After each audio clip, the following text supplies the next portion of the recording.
A recently leaked video from Leeds city centre has ignited widespread debate, exposing a troubling clash between British police and individuals of alleged Islamic background. The footage, which has gone viral across social media, captures officers forcefully restraining, tackling and striking suspects who are reportedly fleeing from a crime scene. The aggressive response has led many to question: did the police use excessive force, or were they simply doing their job?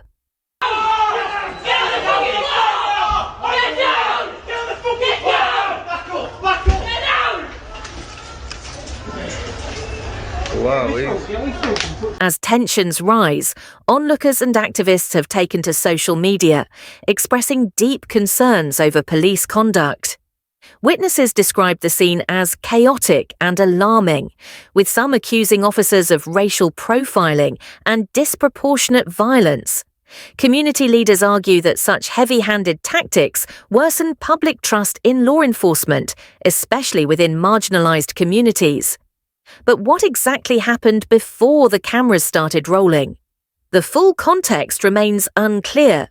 While reports suggest the individuals were suspected of committing a crime, details about their alleged offences have not been confirmed.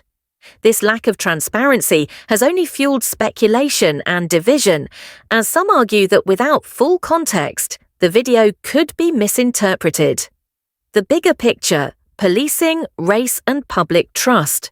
This incident is not an isolated event.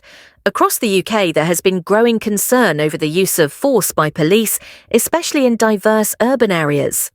Many believe that officers disproportionately target ethnic minorities, particularly Muslim communities, under the guise of crime prevention. In previous cases, accusations of excessive force, racial profiling, and systemic bias have led to mass protests and calls for reform. Key questions being asked: was the police response proportionate to the threat? Would the situation have been handled differently if the suspects were not from a minority background? How can law enforcement balance public safety while maintaining fairness and accountability?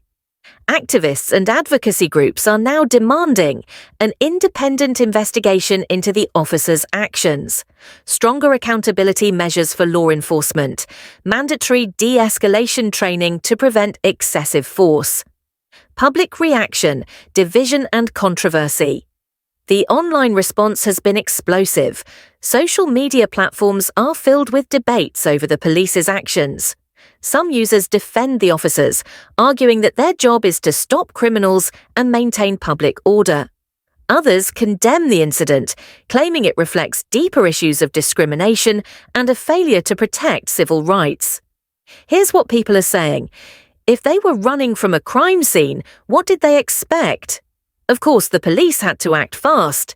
This is just another example of police brutality. Why is force always the first option?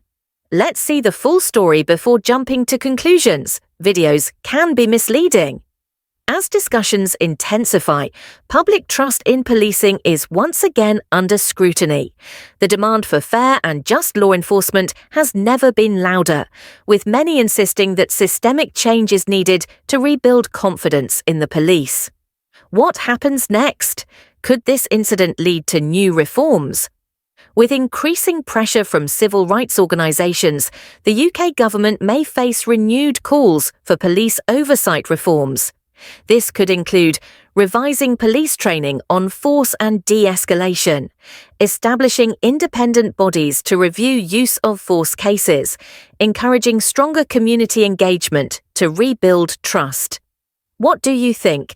Do you believe the police acted appropriately, or was this another case of discrimination and unnecessary violence?